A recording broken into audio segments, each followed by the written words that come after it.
Holy smokes, dude. Welcome back. Listen, I think that all the characteristic of a great man is that he really struggles with something's just bothersome in his life. Like God gives his greatest warriors freaking allergies or asthma. Michael Jordan, I almost said Michael Jackson. Michael Jackson thought he was wanted to be white. He was black. I mean that's crazy. But Michael Jordan had ADHD. Michael Jordan had jaundice, the yellowing of his eyes because he got a bad liver.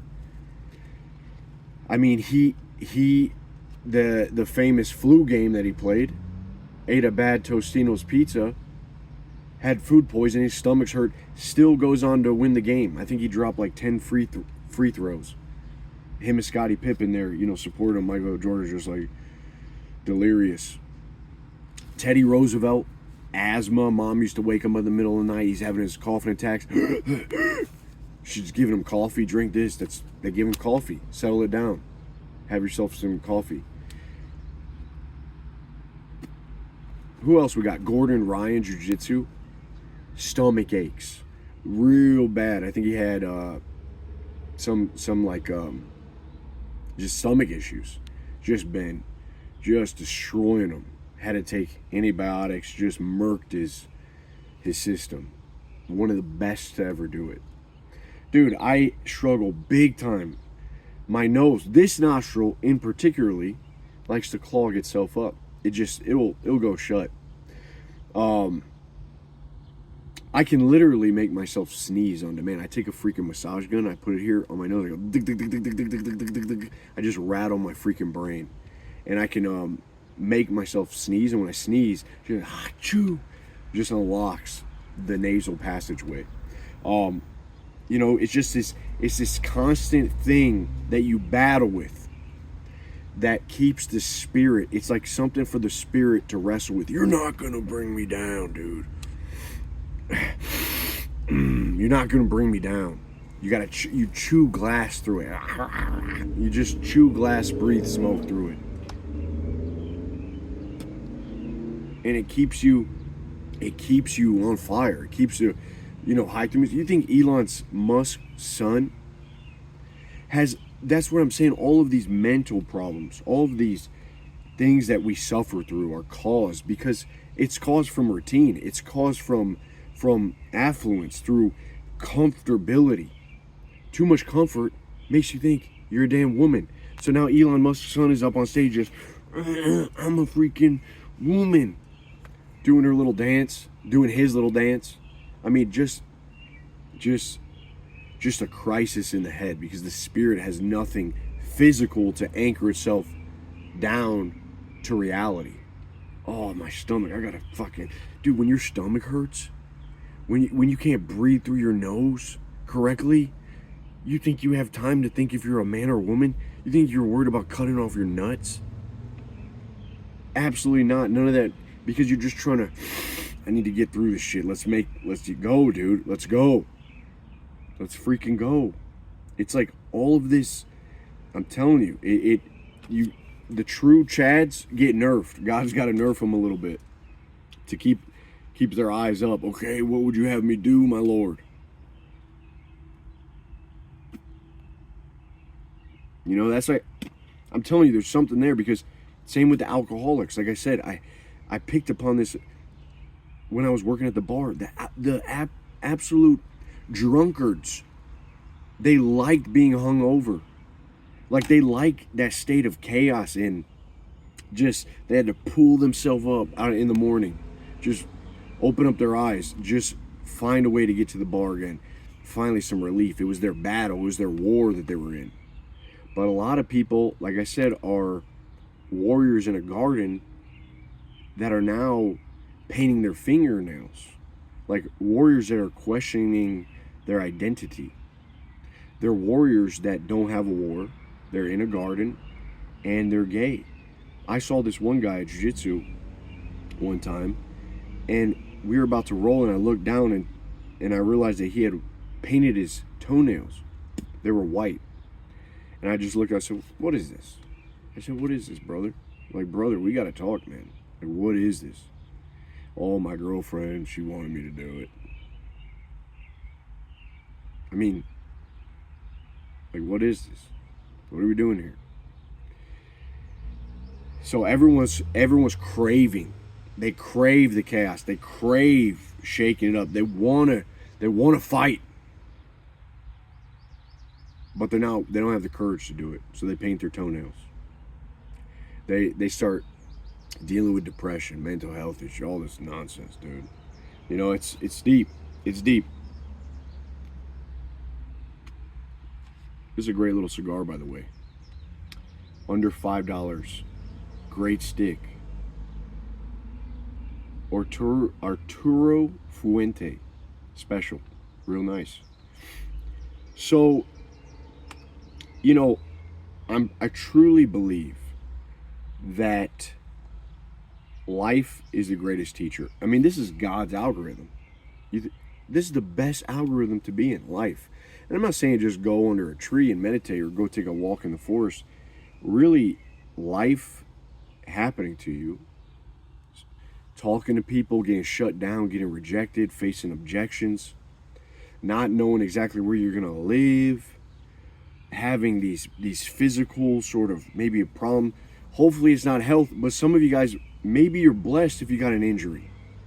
I always said, I think that you kind of got to get sick sometimes before a really big event in your life. This happens to me. I can almost guarantee you, I get sick before a big meetup. I get sick before a jiu-jitsu competition. I get sick before something big happens, dude. Like, it's almost like life, again, the spirit must be tempered.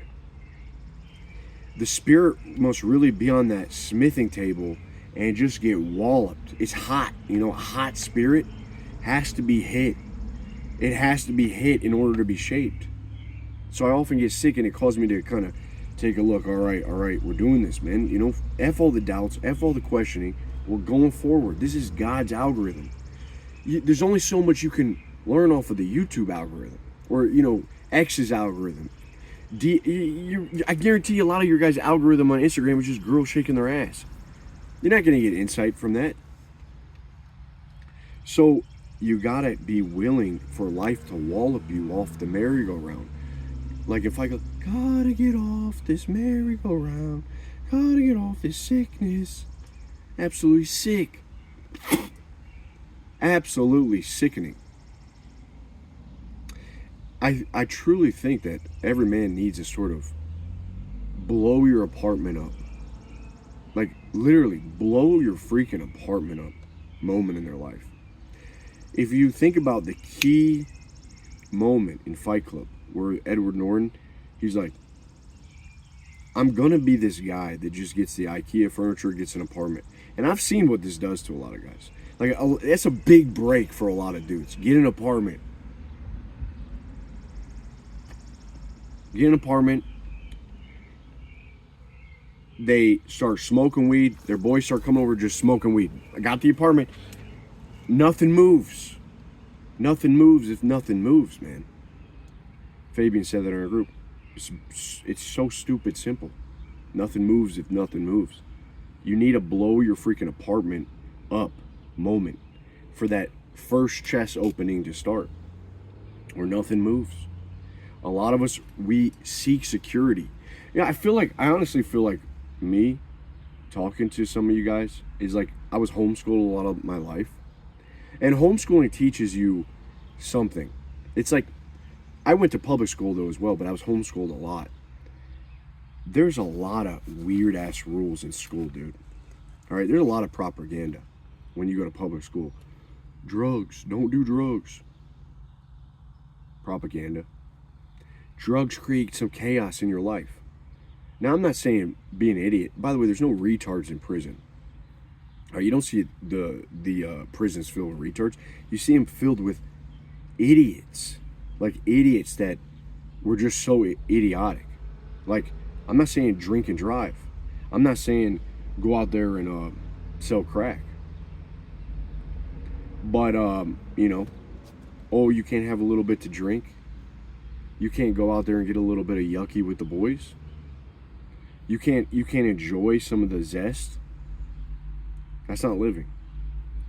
It's always these health maxers, these damn health maxers these days. You see them. You see they're a dime a dozen. It's like they're almost like these, like the white boy summer. It'll be a white boy summer, got the long flowing hair. They're always concerned with, they put on lip balm all the time. It's got to be like some natural beef tallow lip balm. It's got to be something.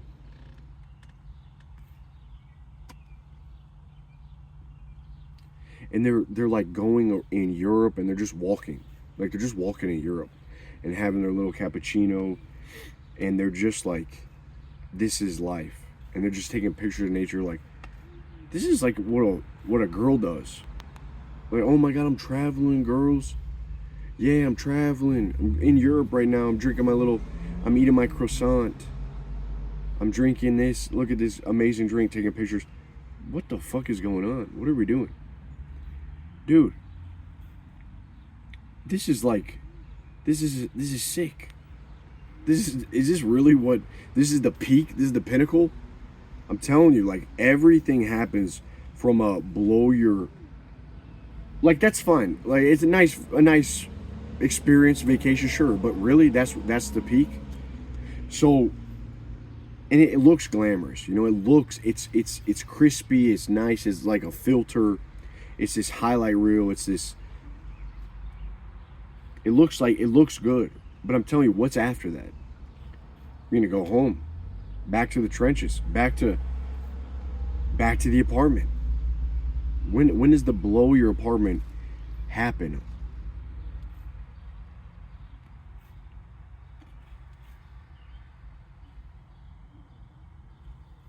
It's like a wandering. I'm telling you, all great men, I really believe there has to be a switch that happens. Like you either stumble upon it, or it's just knocks you off the horse. Like, really, it just batters you until you willingly submit. You pick yourself up like a little cockroach and you go. You look at any great fantasy book, there's always an origin part where the main character leaves home. Bilbo Baggins, right? Frodo. They're sending all fireworks. He's with his little hobbit buddies. And then this Gandalf comes, dude, you gotta come with me. You gotta come with me. Next thing you know, they're getting chased by elves. I mean, they risk life or death in one of my favorite books, The Name of the Wind, by Patrick Rothfuss. The main character, Quoth. His origin story, as well as his family, gets slaughtered by these mysterious demons. And then he quickly has to go on an adventure, go on a journey that changes everything. He goes to Caribbean. I think that's why I love this story so much, because there's a real picture here of a man's life. He faces being poor, poverty, not knowing where to live. He lives on a damn rooftop. He starts gaining some semblance of some control, some sort of influence, slowly but surely. You know, a lot of people, I was homeschooled. I see a lot of people are on this path of, they don't have that. They go to school, their parents, you got to go to college. They go to college, they get a job after college, hopefully. Then they settle down, they get an apartment, they meet a girl, then they have women trouble, they have trouble with women, it's like, where was the lesson? There's no lesson here. You should figure out a shit ton of stuff and be just absolutely forced to figure shit out. But this is not allowing you to do that. And school is a very weird way. It really forces you to conform.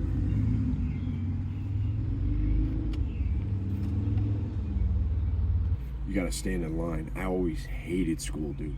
Always. Like, did any of us really like school? When I was going to high school, I went to high school for freshman, junior, or sophomore, junior. And I was homeschooled, actually, my senior year, because I hated it so much. I absolutely hated it. it was just all about conforming. It was all about limitations. There was cliques. There was idiots. I was really surrounded by idiots. I wasn't on the short bus. I wasn't a short bus conquistador.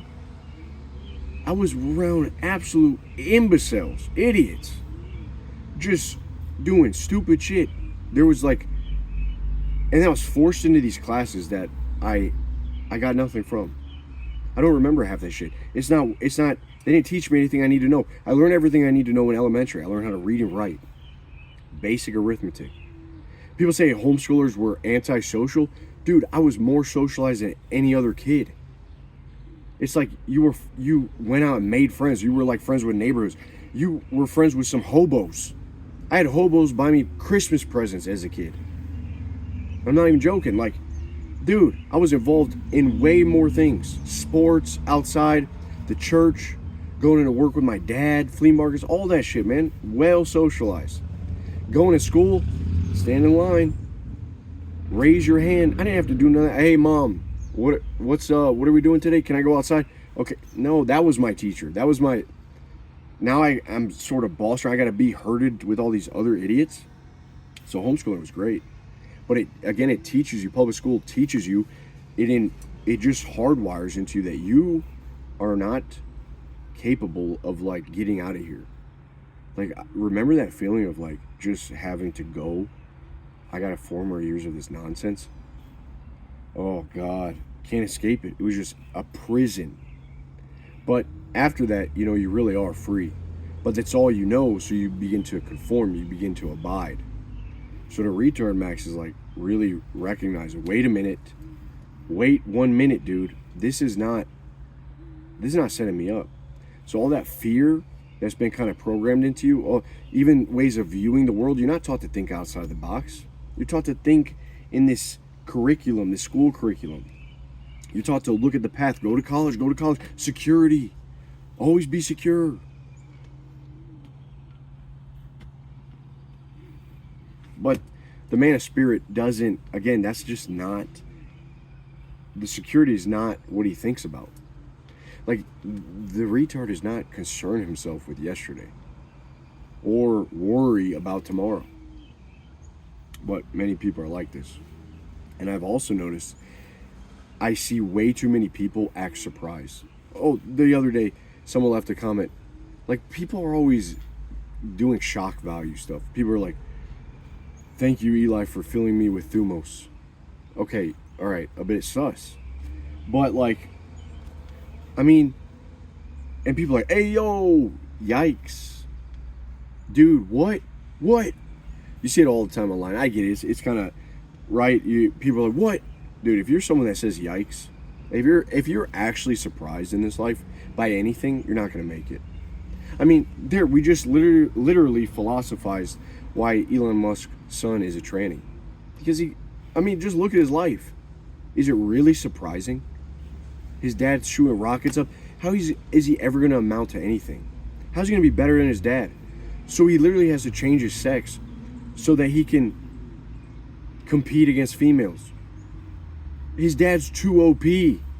I mean, think what you want about the guy, but the guy's too OP. How can you compete with that kind of father? So this guy's like, yep, I ain't doing it. I'm playing a different game. It's not surprising. This shit that's happening in Israel, dude, is this really surprising? They think they're the damn promised ones. This is our land. Is it really surprising?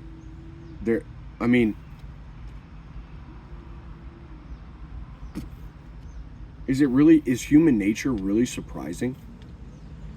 But it's like, how many times can you get caught off guard? How many times can you allow yourself to get caught off guard? Dude, what really surprised me? I mean, I'm trying to think. Are you really surprised by your woman cheating on you? I heard, it's interesting to think that a lot of philosophy is even born out of fear. Now, that's an interesting thought. And you kind of got to retard max your philosophies. Really, I think that they should always be simple. For instance, like, I even see guys kind of cope saying, you guys got to believe that there's good women out there. There's still, like, you guys really gotta believe that there's good women out there. Yeah, no shit, dude. Of course there's good women out there. I heard one guy, well, really, when you break up, it hurts because your identity takes a hit. Well, duh. When a girl cheats on you or when she breaks up with you, you, of course, because it reveals to you that you've been a little bitch. How can a woman ever hurt you? I mean, you could step on her head, man. How can someone so much weaker than you actually hurt you? Can a mouse hurt an elephant? No. So how are we like really caught off guard by these things? It's because you don't see yourself as a force. You don't see yourself as someone. You don't see yourself as an elephant. You don't see yourself as a lion. You've been too conditioned yourself to see yourself as a weakling, as a floating fairy with pixie dust falling out of your ass. You're too accustomed to being blunted and shamed and living with guilt. So of course everything surprises you. Of course you get blindsided.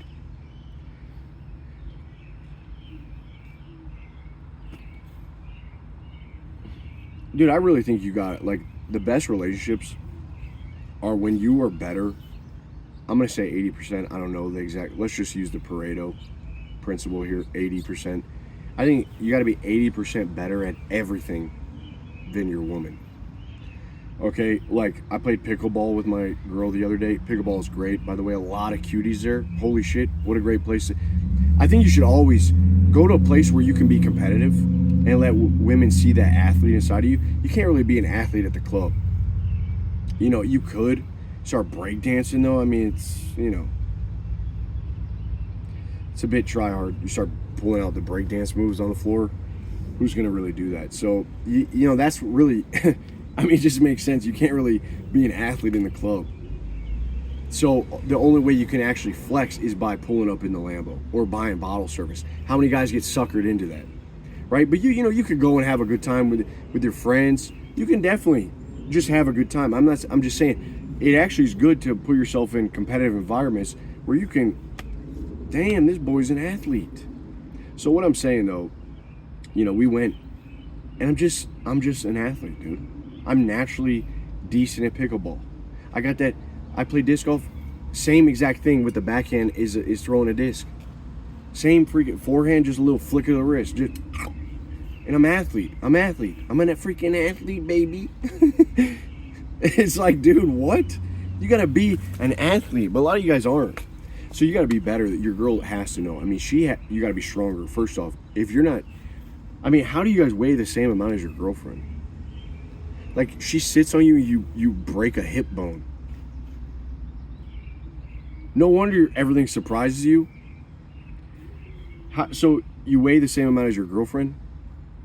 I mean, it's just all, like, how can she respect you? Really? Dude. I mean, I'm better. I'm better at cooking. God bless her. Love her. She makes good turkey. You know, love the girl. Love the girl to death. Sweet woman. Very feminine. Beautiful. But, you know, it is what it is. Daddy's here. And she's better at some stuff than I am, definitely. Her intuition is better. I think she's more in tune. She can probably tell the future. She sees things coming, again, because I'm retarded and I don't think about the future. She's way better at certain things. I think she's better at building people up, comforting them, knowing when people. She's better with kids. She's gonna be a great mother. You know, I mean, there's things she's smart as hell. She is very intelligent. But, you know, I recognize her greatness and she recognizes mine. And that, you need that polarity. Too many people trying to be equal. What did I go down this road from? Because, oh yeah, people being surprised and just the lack of, like, being a man, you got to have qualities about you that separate you, that make you, like, that's why I say, if you're a man, dude, you have everything you need to have an amazing life, to find purpose, to be driven, to have spirit, to get the girl, to find a good woman, to support you, to lift you up, to give you energy. You got everything you need. You guys just don't see this because you pollute it. You pollute the mind. Not all of you. I'm talking broadly.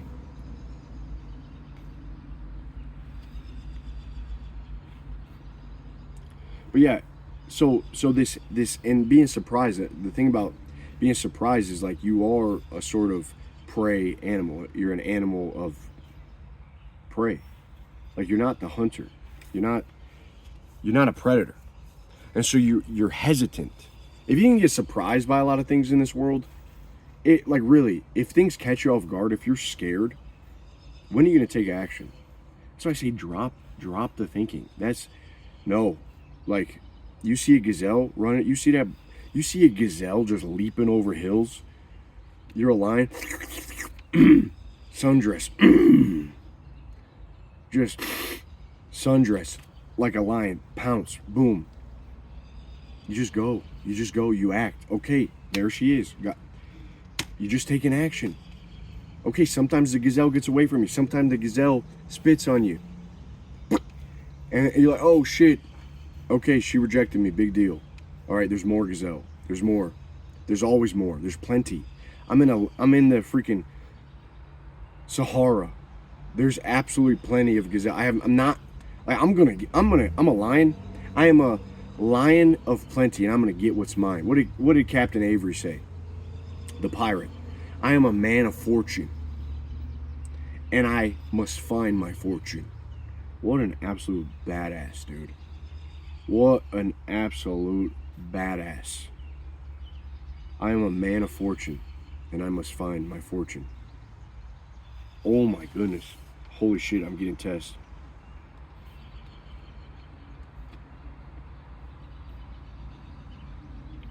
So there's not this hesitation. Like Kobe, you know Kobe? When the guy like tried to get him to flinch away with the basketball, Kobe's like, watch that video if you haven't. I mean, what? I remember Fabian, he's like, dude, watch this video. He sent me that. What a fucking beast, dude. Like, and then he was interviewed about it. He's like, why didn't you flinch? He was like, should I have? I told you guys the story. The CEO I was working for, he would give speech in front of 200 people. Some real wealthy people too. His whole company. And I asked him one time, I said, you ever get nervous before these? And I always remember he said, why should I be? And I was just like, well, yeah, you should be. Like in my head, I was like, yeah, you should be nervous. There's so many people. And then I thought, that changed everything. I was like, yeah, why should you be? This dude's an absolute predator. Fucking pouncing, dude. Okay, you feel it, but it's like, okay, yeah, maybe a little stage fright, maybe a little, you know, but that pounce, you gotta be able to pounce, or else all you can do is flinch. And that's what I'm saying. Blessed is the mind too small for doubt. Blessed is the retard. You don't stop considering, stop waiting, stop qualifying yourself. Just enough is enough. So, you know, I think we'll finish here, but there's really, I think the hardest part why guys have trouble making friends or maybe assimilating into society. I mean, really, the normie, let's just say, it's like not fun to be around a lot of people. Because a lot of people are very bad at generating any type of hype. Like even for the most mundane sort of things. Now, I'm not saying, there's a difference. You don't gotta act. I'm not saying it's an act, because that's like the, we can always tell when someone's acting. Like, it's just like, okay, stop that. But I'm saying a genuine sort of childlike excitement, euphoria, or even a gratitude for life makes you appreciate little things. Like even being around people like this is infectious. Something as simple, oh dude, this cigar, man, this is a great cigar. A lot, you know, you sometimes just say an example, oh, it's good. You know, there's a sort of energy. There's a sort of hype that you, like, we're having a good time. Dude, you just get people motivated. I really think that people are, it could be a feeling of being cringe. Like, no one wants to be cringe. Dude, I mean, if you're gonna, like, who cares? Can't see me, boy. I mean, you're gonna be a little cringe. It's okay. It's like, but there's cameras everywhere. People are gonna judge. It's okay. They can't see me, man. It's like, who cares? You want to get ahead, be cringe. To be cringe is human. There's one damn thing that's for sure. There's gonna be cringe moments. Who cares? So, I think you're gonna have the best edge when you can be a hype guy, when you can be someone that generates hype.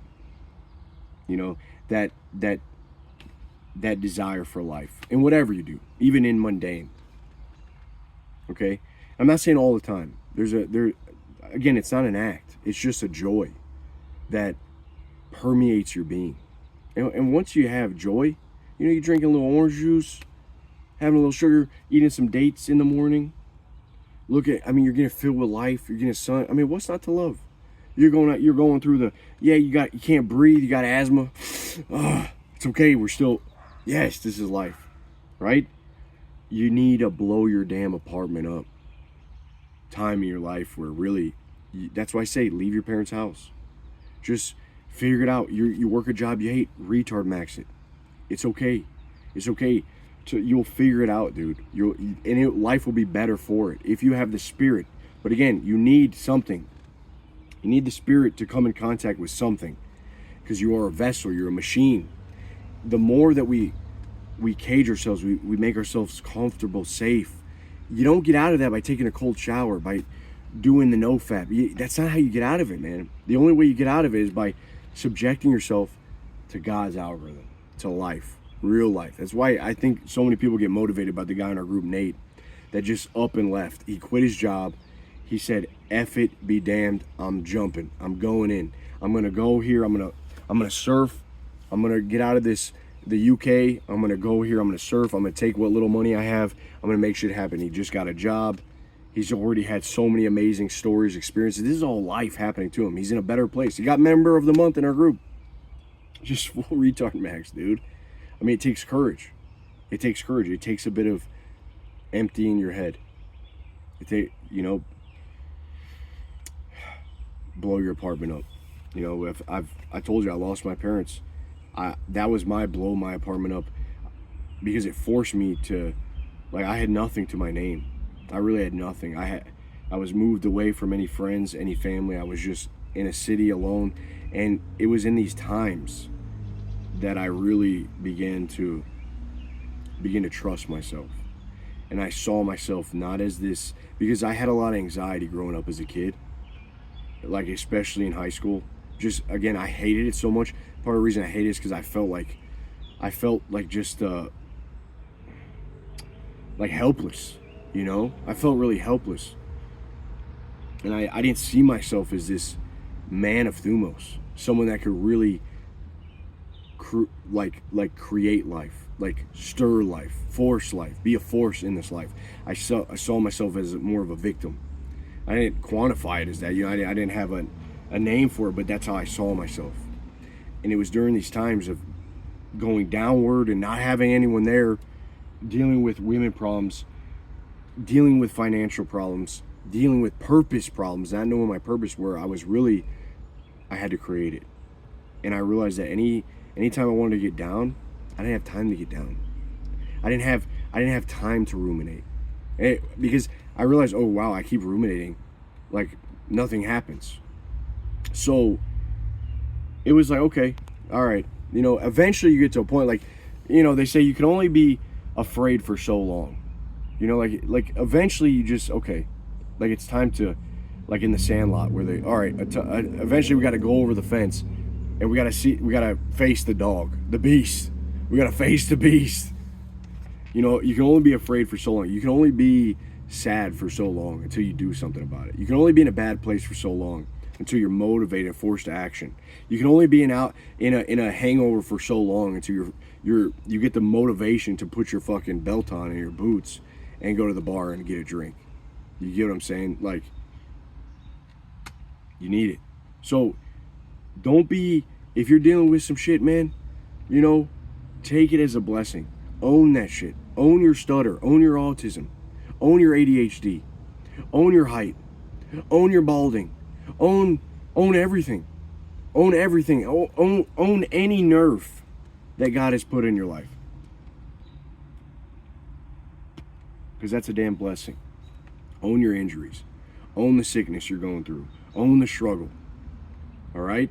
Is there for a reason. Don't get mad. Don't get mad at the world. Don't be a victim. You're in it. You're in it. Thank God. At least you don't got to paint your damn toenails. At least you don't got to be a damn victim mindset and worry about absolute nonsense. This is your time, man. This is the spark. Serious. This is to blow your not blow your balls up on a budget.